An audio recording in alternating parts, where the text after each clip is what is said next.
Welcome, my friends. It's Tom Ferry. It is Monday of February. We are 42 days into the new year. And I thought it would just be super helpful to get the Oracle, my dear friend, my mentor, Mr. Steve Harney from KCM, Keeping Current Matters, to talk to us about the concern and worry that I keep hearing from people because they're headline reading. Why don't we just start by saying, Steve, welcome to the show. So for the people that have never met you or don't know your background, we just take a 30 seconds and let us understand, why do I refer to you as the Oracle? All right, well, let's start with, I have no idea why you call me the Oracle, but then let's go on from there. But Steve, I mean, I call you the Oracle because if you saw the movie The Matrix, you're that person that the people like us, we turn to you in the moments of crisis and say, okay, Steve, what's the message right now to keep agents and consumers moving forward? And that's why I refer to that. So let's jump right into that, Steve, because look, we're 42 days into the new year.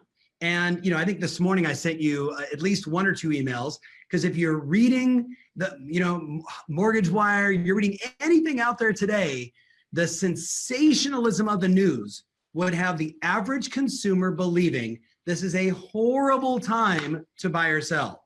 So Steve, we're 42 days into 2019. What say you?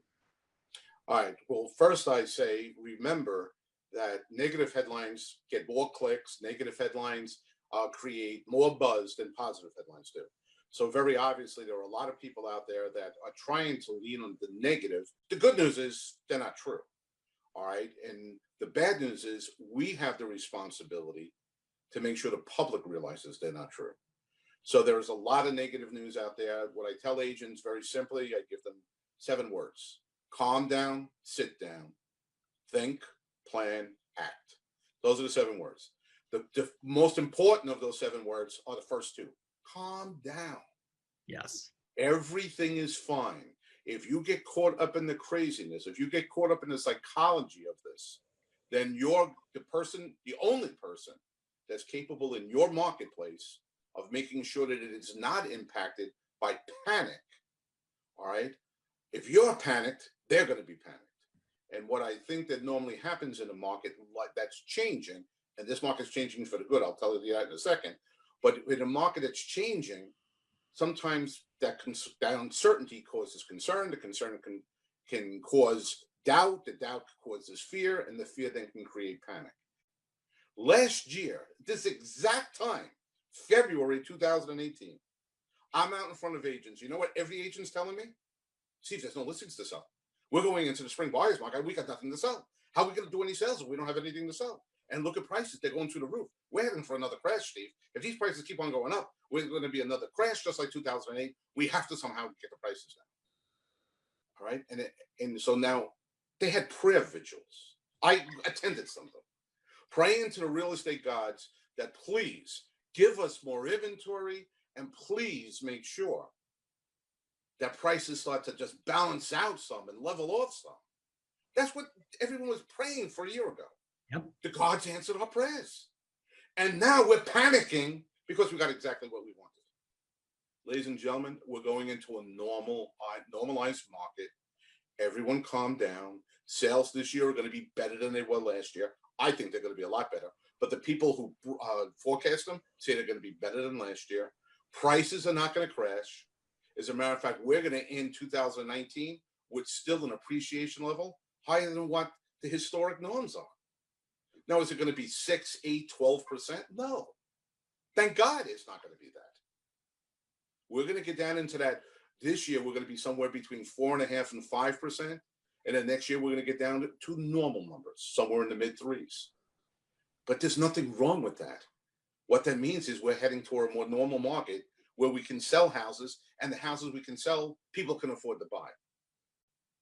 So Steve, you just shared, if everyone listening just took that advice and just took a breather and stopped complaining about the number of price reductions they're seeing, prices are falling. I'm like, no, overpriced listings are actually now being corrected to the reality of the market. Everyone watching knows what I'm talking about.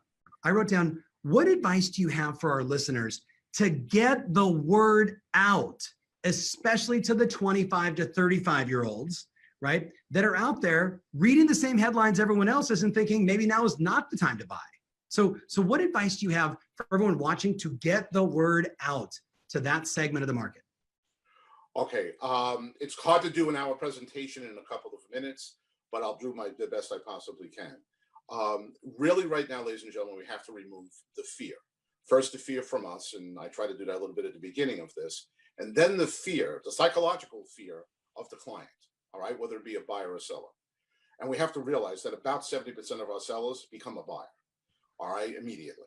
So both buyers and sellers, we have to do that. So let's take a look at it. Some people are worried about sales. Anyone who projects sales going forward are projecting the worst case scenario is that we're going to stay about where we are now. The best case scenario is that well, not the best case scenario, but the more projected case scenarios, we're going to be a little bit above where we were last year. All of those organizations are projecting not only for this year, but for the next 2 years, their prices will continue to appreciate. Now, understand, they're not going to appreciate the same levels. So you're going to hear, and Tom just said it, prices are dropping. Prices are not dropping. That would mean depreciation. The level of appreciation is decelerating. So are we going to go up 6, 8, 12%? No. We're going to go up at lower numbers, but they're still going to go up. A person buying a home today, a person moving up to a more expensive home today, is still going to ride appreciation over the next several years. You know, people might ask you, well, Steve, I'm hearing, that there might be a recession around the corner. There's a lot of headlines to that. And this is how I want you to approach that headline. I want you to agree with the people because that's probably going to happen. But I don't want you to use the word recession. So I don't want you to use the word recession. I want you to use the term economic slowdown. Now, I'm not trying to get tricky with my words. The definition of a recession is an economic slowdown. I want you to use the definition of the word. I'm not trying to get away from what's happening. The actual definition, because the word itself has a different connotation right now. Well, yes, I know prices dropped in the last recession. The reason I know that is prices dropping caused the last recession. But if we look at the 4 recessions prior to that, and I shared this information with the people at Elite, of the 4, 3 of the 4 times, prices actually increased. And the 4th time, they went down by less than 1%.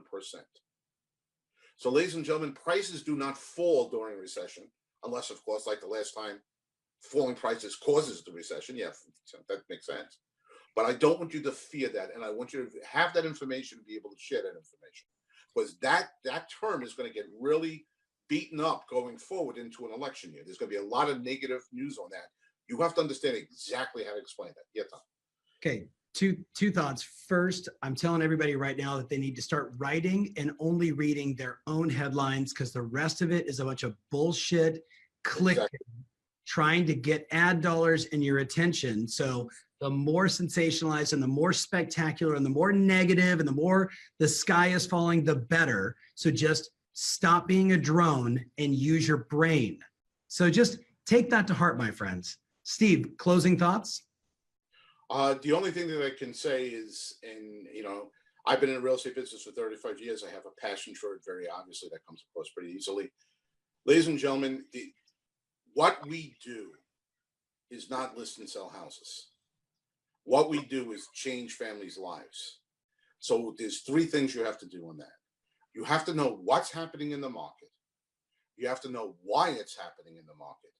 And most importantly, you need to know how to simply and effectively explain it to that family sitting in front of you. 100%. All right, my friends, I hope you got some value. Well, I don't hope. I know you got some value out of this. So thank you guys, everybody. Share this with some friends that need to see it. And God bless you guys. Have an awesome rest of the week. Get your ass on the phone and go help more buyers and sellers. See ya.